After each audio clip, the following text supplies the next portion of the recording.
Miris, sekali nasib Kin Fong Hono bersihkan lahan warisan, berujung di pengadilan.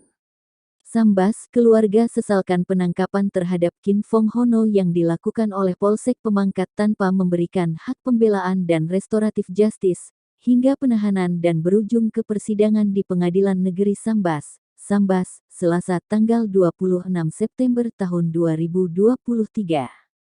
Keluarga Kin Fong Hono, Kin Pen menjelaskan, bahwa hari ini merupakan sidang pembacaan dakwaan terhadap saudara kami Kin Fong Hono.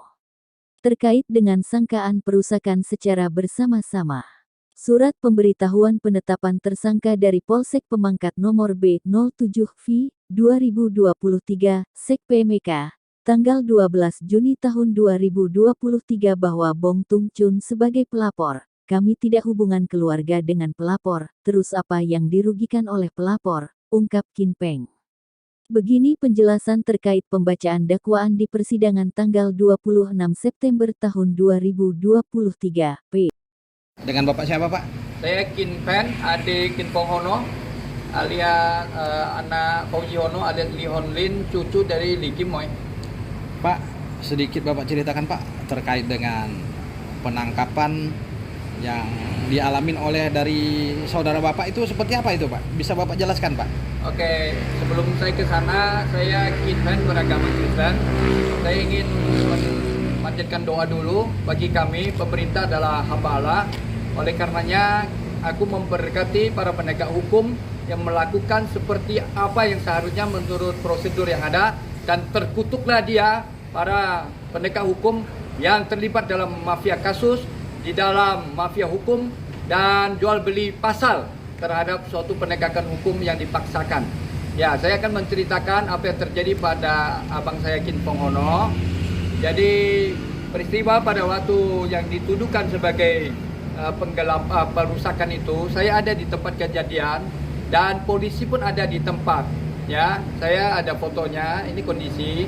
Jadi tuduhan ini sangat tidak beralasan karena tugas Kin Fong Hono adalah mentertibkan atau membersihkan, merapikan tempat di mana adalah daerah kami sendiri.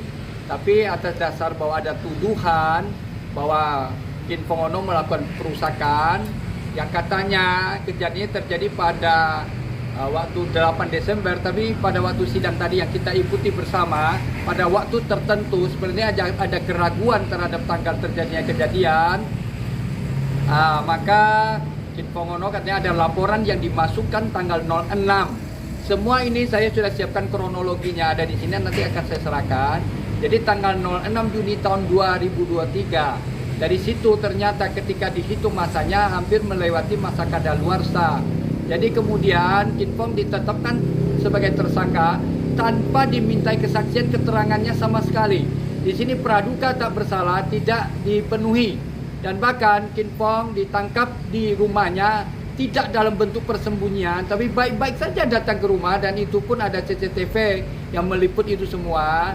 Jadi Kin Fong ini sebenarnya adalah warga negara yang baik, tidak seperti yang dituduhkan oleh siapapun yang tidak jelas sampai hari ini, karena ketika diminta keterangan siapa pelapornya pun penyidik tidak memberitahu. Dan kemudian ketika melakukan penangkapan sekalipun tidak diserahkan tugas.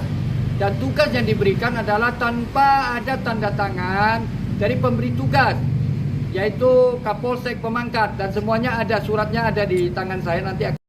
Ketika mengambil Kin Fong di rumahnya dengan baik tanpa perlawanan apapun, tidak juga memberitahukan kepada keluarga bahwa Kin Fong ditahan atau ditangkap.